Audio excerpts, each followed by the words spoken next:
tip of the day. If someone else makes it, buy it. It's way easier. Oh, you know, it's getting serious when you start putting batteries in cars. And this, my friends, is the last hose. Looks like you're getting close there, Donnie. A couple more to go. Oh, the two bits are joined together finally. When are you guys going to stop talking and do some work? Got some fuel, mate?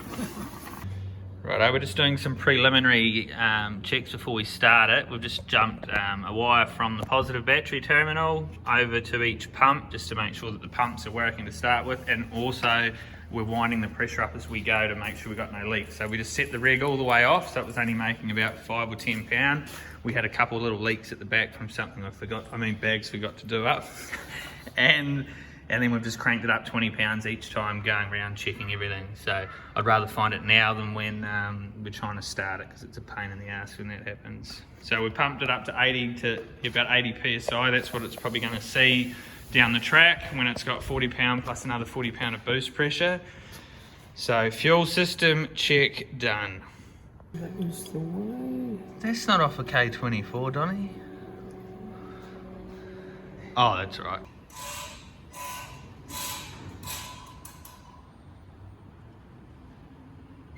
Well, that was easy.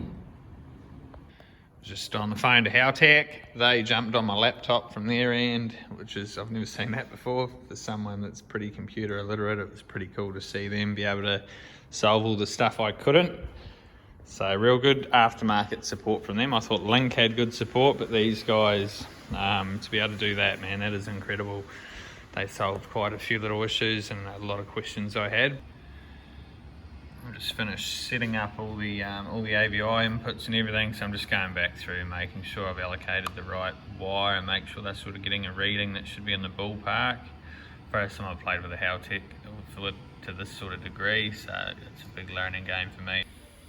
Instead of opening every wheel nut, maybe next time I should take my own advice. And if you can buy them, it's easier, just buy them. Don't sit here for 2 hours carving the ends off them because you don't have a parting tool, because you're not a bloody engineer.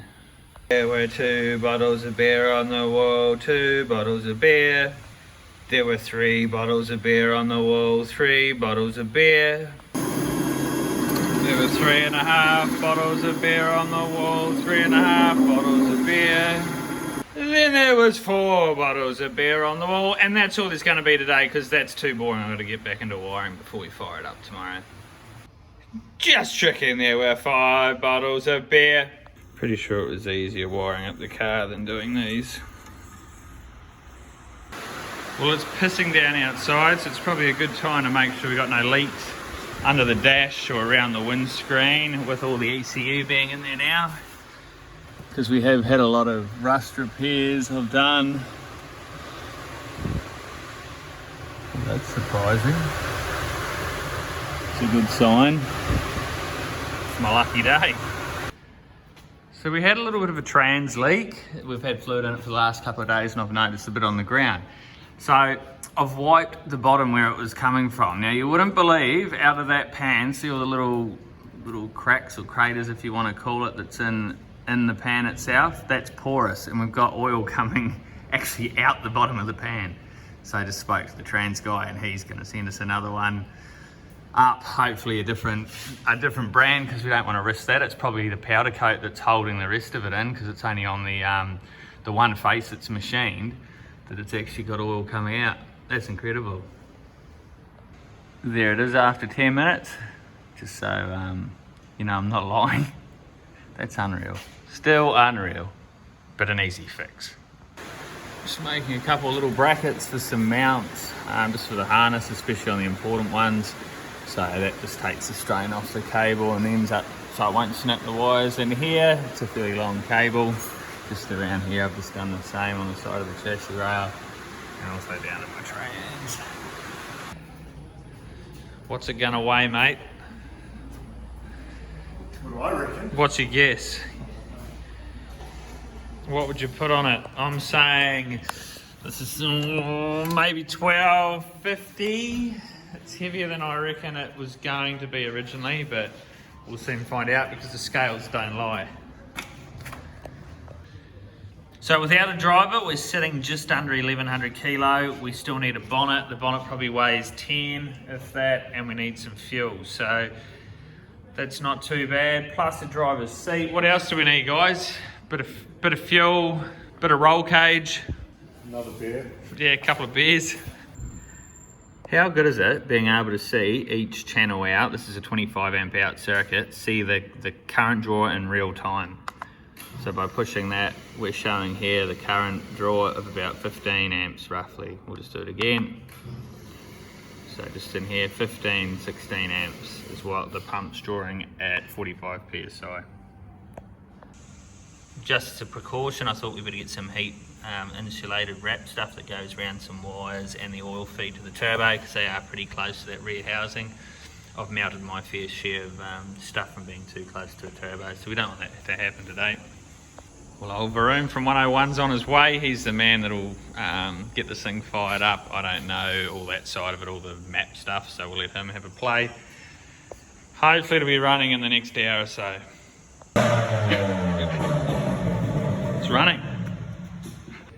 Oh, Brendo's stuffed up the wiring to the crank sensor because I read a couple of things from the Howtech page that were wrong compared to my harness that I got from Howtech, so I'm blaming Howtech.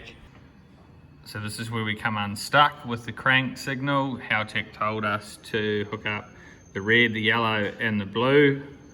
So black was the one that we didn't use.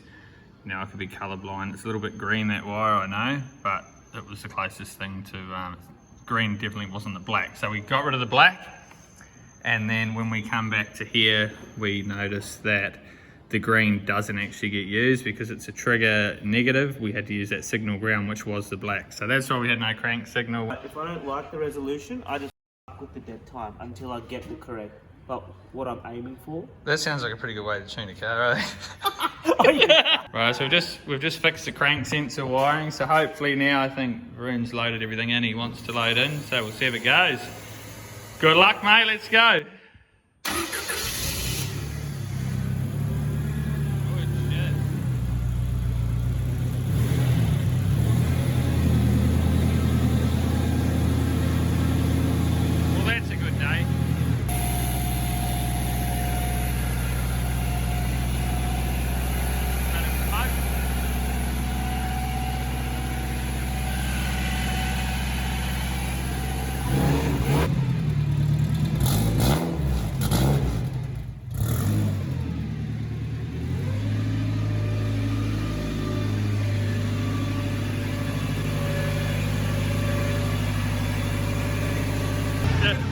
I'll catch you later on, Bags. Bags got the wiring wrong. I was missing a 5-volt feed to the line pressure sensor, so we've just traced that back and I can see exactly what I did. Had a bit of a, I can't say blonde moment on camera, that's bad. That's a twist, solder and tape, true story. Well, that's a bit of a mission complete, sort of. We've made it run. That was the objective of this week. The next step now, obviously, will be to get it on the dyno and see what sort of power it can make on this motor. There's talks that we might try and run it at Jambo this year. It's a month away, which should be pretty exciting if we did pull our finger out and do that, but obviously needs a bit of work and a lot of time actually would have to go into it before we go, but it's definitely in the cards, so let's see what happens. Well, that wasn't bad, Bags. 30 sensors, you only wired 2 up wrong. Might as well call it a BMW, you know, it's got that many. 6 bottles of beer on the wall, 6 bottles of beer.